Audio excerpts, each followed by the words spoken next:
man. Okay, so, all that talk about robo-taxis, Elon being involved in it, and now we have, we just talked about the Cruise issue with the cops in San Fran. None of them operate without maps, correct? Yeah, I do you have this thought? I frequently have this thought. We travel so much. Yeah, I love to travel. And I do too. Yeah. I think I like to drive. I like to see the world with an automobile as my kind of method of transportation. Right. Yeah. And in that very city in San Francisco, I remember decades ago, probably 2 decades ago, Microsoft had one of the first versions of mapping software that would integrate with a GPS, so you had real-time kind of tracking of where you were in turn-by-turn directions. Right. And I had a laptop that I would throw in the passenger seat of the rental car, and a little Bluetooth GPS module that I would throw on the dash, and I would let I forget the name of the Microsoft Maps product, but I was literally wasn't MapQuest, was it? No, it was around that time, but it was okay. It was like Microsoft Maps or something, right? And okay. I was literally driving around with that software running in the car. Yeah. And back at that time, you'd get like 45 minutes out of a laptop battery, so I had to come up with clever ways to keep it plugged. Because you can sit in traffic for 45 minutes in the Bay Area easily. Absolutely, you can. Anywhere in and California. now look where we've come. But my point is this. I, at that point, I would be with people and be like, dude, stop doing that. Just pull out the paper map. And I'd be like, no, this is great. It's going to show me I was an early adopter at the expense of everyone else having to put up with it. Could we even go back to maps now if we had to? Could people find their way? Well, I could. Yeah. Yeah. Honestly, you bring up a valid point. It's a generational thing at this point. Mm-hmm. Because, in fact, I will tell you how much of a generational thing that is.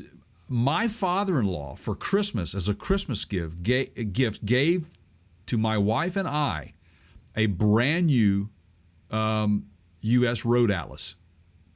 Brand new, 2022 Road Atlas.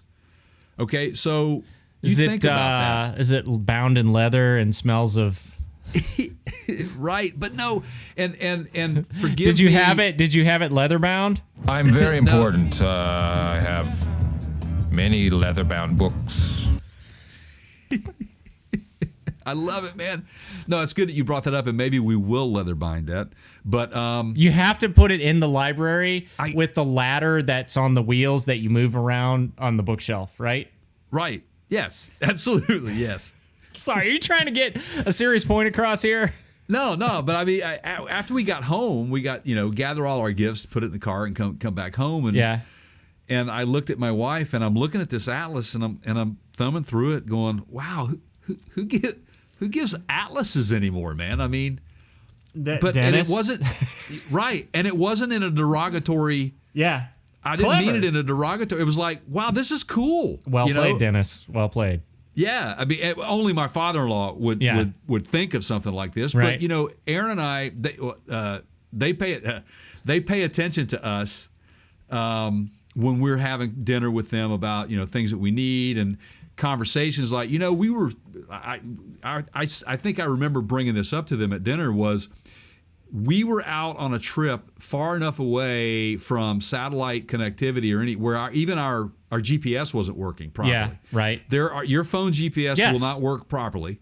Now there are certain ones out Mountains there like do that. I have one. Rothmeyer has one. What do they call them? Scott has one that works on his watch that uses Russian satellites. So it has so everybody. Part of the problem with a global positioning system, which is what GPS stands for, right, is that you don't have the full strength version. The military has the full strength version. In fact, many of those satellites were originally put up in orbit for the military to use for their global positioning. Right. And you're locked onto more than one satellite. In fact, you want to be. If you're only locked onto one satellite at a time, it's very difficult to get your actual position. For lack of a better term, it triangulates, although that implies 3. Usually there's way more. There's usually about a dozen that you're connected to at one time. And that helps you in the reverse way, but in the same way, Jay, that finding the stars Right. and finding multiple constellations in the old days would help navigators know where they were, right? Right. Absolutely. By the way, that's an inReach is what you're talking The about. Garmin inReach, that's what The I have. Garmin Yep. inReach. And what's nice about those... We can put a link to it if you want to go to the mentioned on the podcast Garmin page. inReach. Which, by the way, we were at the Garmin booth at SEMA, which was... doing stuff for race car drivers. No, it wasn't SEMA. PRI. It was PRI, which was great. We had a great time with those guys. They're doing stuff for racing now. Garmin's in everything, man. They're doing a good job. I mean, wearing a Garmin right here, but what's beautiful about the inReach, Rothmeyer, we all went camping. You and I, we were out in the middle of nowhere with no cell coverage, nothing. But with the inReach, the feature, one of the nice features is that you can physically email or text. So you're limited. You have a limited number of those that you can send out per month. Right. So this is what I like, Jay. It's you still get to keep your peace and quiet. Yep. Because I think I messaged your wife among a couple other people, and basically it was, hey, haven't been eaten by bears yet. We're all fine. But I have a limited number of these, so just wanted to let you know we're okay. And then you go right back to just being left alone, right? Right, exactly. Which was great, by the way. It's some of the best 2-3 days I've had. Yeah, I miss it, man. We'll do it again. We definitely will do it again. But back to my road atlas. You have to whip those things out in those locations and look for. They will have county roads and logging roads.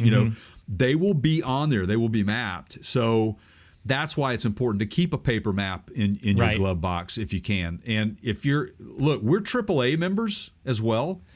And if we go on a trip, even though I've got my trusty iPhone and I can log it in from point A to point B and it'll give me the route, that's great. But we will email AAA and have them send us the coordinate. They will coordinate all the trips out through a series of maps. Yeah. And they will physically map that out for you. It's awesome. It's a great thing. I love paper maps. We, as a kid, this. I was in an RV.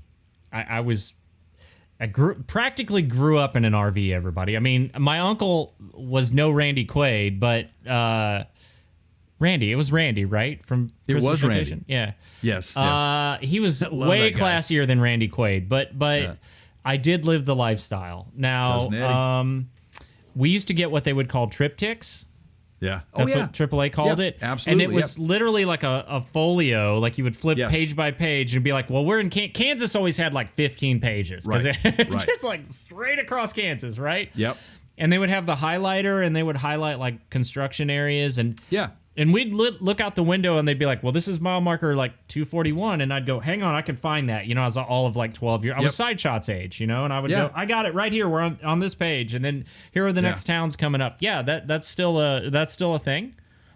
Yeah, it's still a thing. It's really cool. I think that they should continue to do it. And what we do with those triptychs, and we have done all of our years together, we save them to go with a lot of the memorabilia, or we throw will the file that triptych in away there. for the triptych. Oh man, I wish I would have. Sadly, I think they all just got discarded. We have anytime it's a major trip that neither one of us have gone on before or been to before, we do that. And within those maps, whoever's looking at the map, whoever's navigating, we will make special notations on that. Okay, went past mile marker, whatever.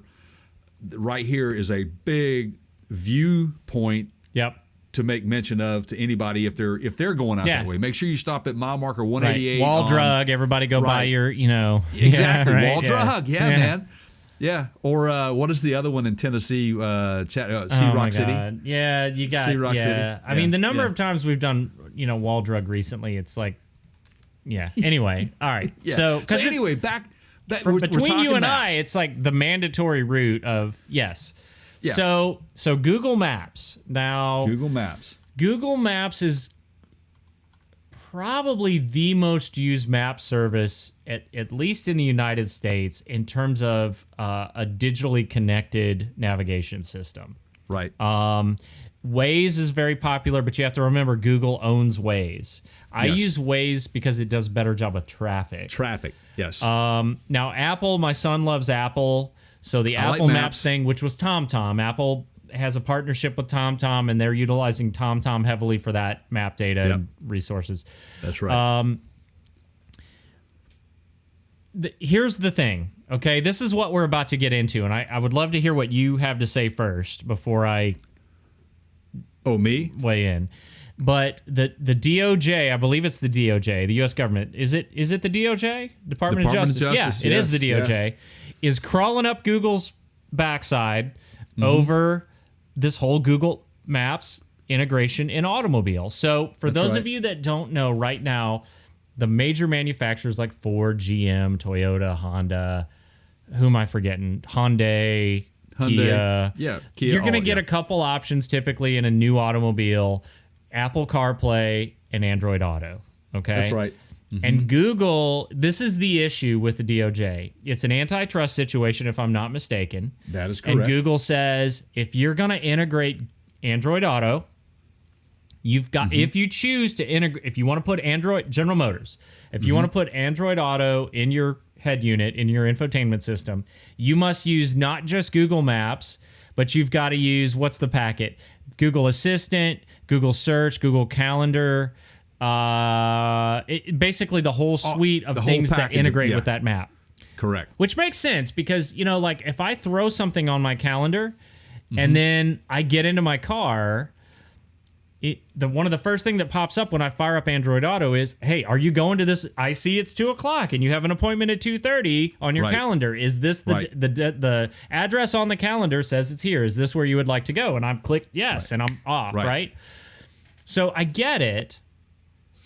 And the government says you can't do that, or it's potentially could be an antitrust situation because you are forcing people to use more. You forcing them to use your components, right, without their choice. So for those of you that don't know what antitrust is, it's basically anti-competitive practices. You know, it's very similar to what we had early on when the internet came out for types of browsers, right? So interestingly enough, Google came into existence. So history lesson for you youngsters, okay? Yeah. For those of you that weren't around when Google when Larry and Serge started Google, right? Back when I was in college. Basically, Google became Google because of an antitrust lawsuit by the DOJ against Microsoft, because Microsoft was releasing versions of Windows that did not give you a choice of a web browser. They forced you to use, back then, I think it was Internet Explorer. And the government said, not so fast. You have to give people a choice.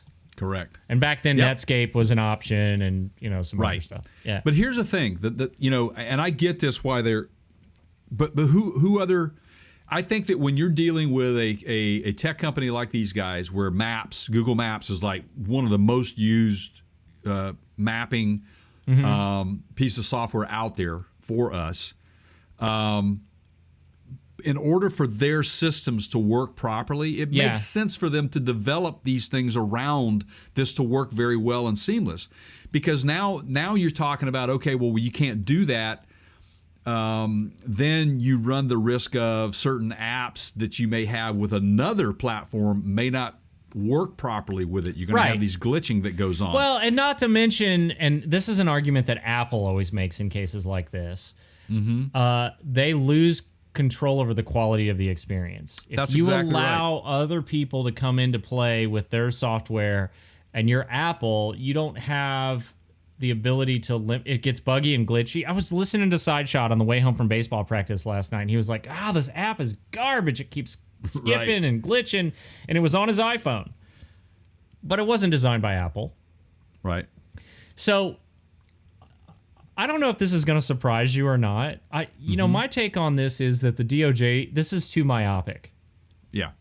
That they are being too specific in the case of, if they're going to require Google to allow other people, for example, like if they say, okay, Google Maps, you've got to allow other calendar providers to be able to integrate with Google Maps under. Right. Oh, look, it's listening.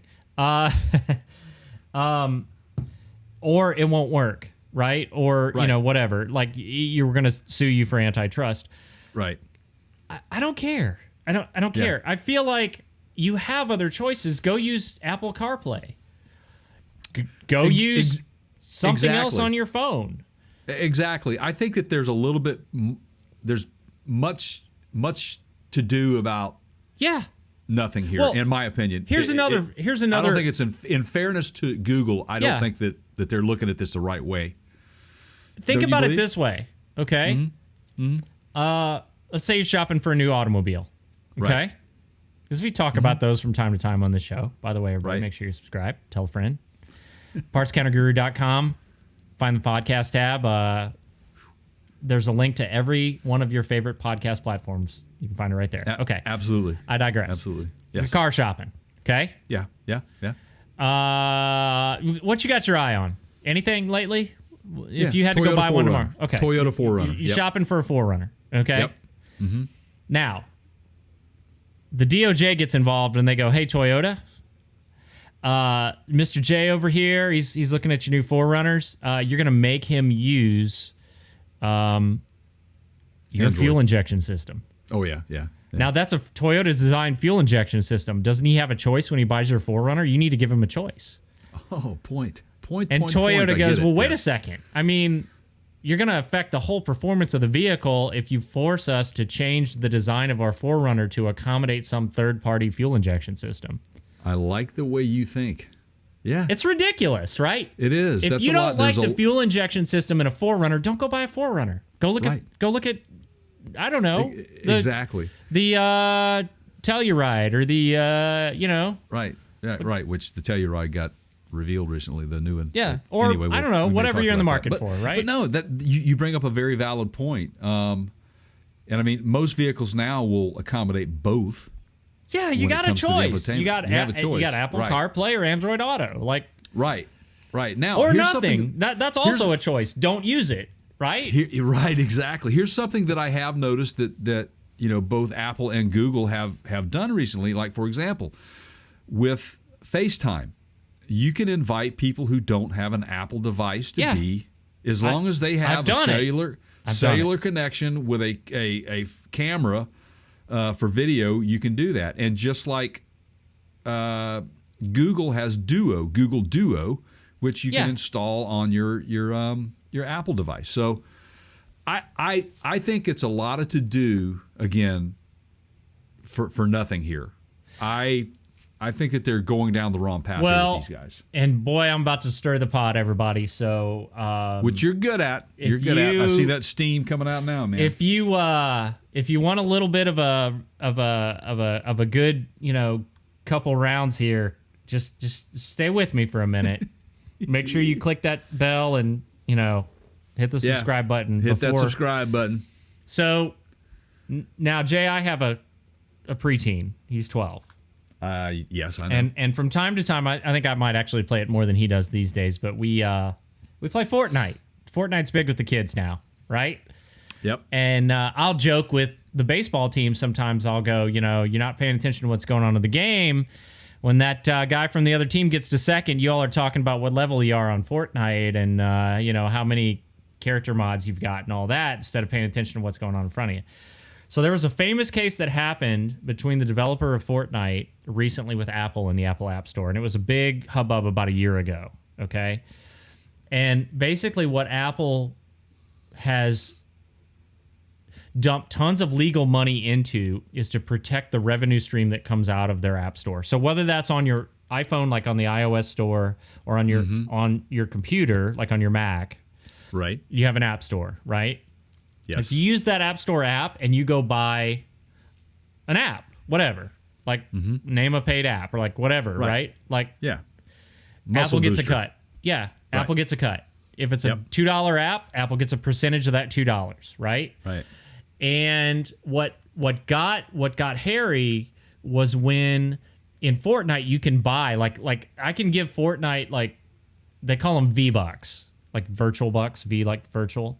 Right. And it's like for $12 I get like 2,000 or 20,000 V-Bucks, right? And I can use those V-Bucks to buy like in-game stuff. Like I can buy a cooler like shield or parachute or gun or or like I can buy a Batman costume for my character. Or I can run around looking like Rick and Morty or whatever, right? Yeah. And Apple said, we want a cut of that. And Fortnite said, no, we developed it. And Apple went, well, it's on our App Store. And Fortnite said, I don't care. We developed it. Right. You got a cut of the original game purchase. You're not getting a cut of. And it got heated. And so Apple has continued to stand their ground on, if you sell in our store, we are going to strong arm you for money, regardless of how you monetize your app.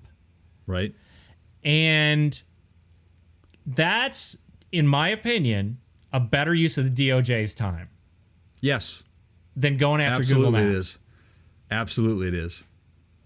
That's a very, very good way to put this in perspective for people to kind of understand what should be going down and what is actually going down here. Think about this for a second, okay? Let me give you another real world, just like the Forerunner kind of analogy that I just took you through.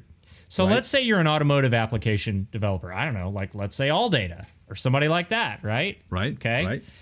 And let's say that you sell your software for $100 and you can install that on your computer. You could do it at work or whatever in the shop, right? And you've got basically their cross-referencing data for all vehicle year, make, model information, right? Ford, GM, Toyota, you name it. And this isn't the way Alldata does it. I know that, but I'm just giving you a for example here. Let's say that Alldata then comes out with an update, let's say every 6 months, okay? Because there's new automotive information coming out almost daily, and there's new models, and there's new model years, and there's new components, and there's recalls, and there's technical service bulletins, and blah, blah, blah, blah, blah, right? Right. And so for a regular fee, whether that's like, let's just say $50 a year or, $20 a quarter or whatever it is, we'll send you those updates. Well, if they sold you that original app on the Apple App Store, now Apple's going, well, we want to cut the update information too. What are you going to do if you're Alldata, Jay? You're just going to have to jack the price up of those subscriptions to cover Apple's cut. Pretty much. And then the customer loses because the customer pays more, right? Absolutely. Yeah. I mean, and what has Apple done to earn, I feel like I'm arguing a court case here, to earn a revenue share of Alldata's regular updates to the app? Have they done anything? Nothing. It's that elitist thought process. Have you gone back to the App Store to rebuy that app? Right. No, it's coming from Alldata, right? Absolutely. So this is the argument, and I'm not saying with you on it. I'm not saying I'm completely convinced one side or the other. I'm just saying that it seems to me like if we're going to go after Google Maps, that's kind of dumb. You can't just go after Google Maps. You got to You got to look at the bigger picture. They're only one single player out of this particular sector. It's just a dumb use of your time, DOJ. Absolutely, and I'm going to say this: as technology advances and more technology gets put into some of these vehicles, this is not the last of this type of antitrust type situation, man. Oh, you're gonna find more and more. It's gonna get extremely competitive. The stupidity level and the pettiness of these arguments is going to be absolutely. And you have to know that plays into some of the decision making that Ford and GM have recently made when they said, "Okay, we're not going to develop this stuff because these guys already are. And so again, why don't we just?" Who loses? The consumer. Right. The consumer of the product, right? I mean, this is my sentiment exactly. Boy. What a dumb thing to do. I bet you wouldn't have done anything like this if Mom and Dad were here. Oh, Cleaver. Yeah, man. Gotta find a Leave It to Beaver sound drop. Absolutely, man. Why are there not more beavers out there, man? We need... Oh, well, there are, but... Yeah.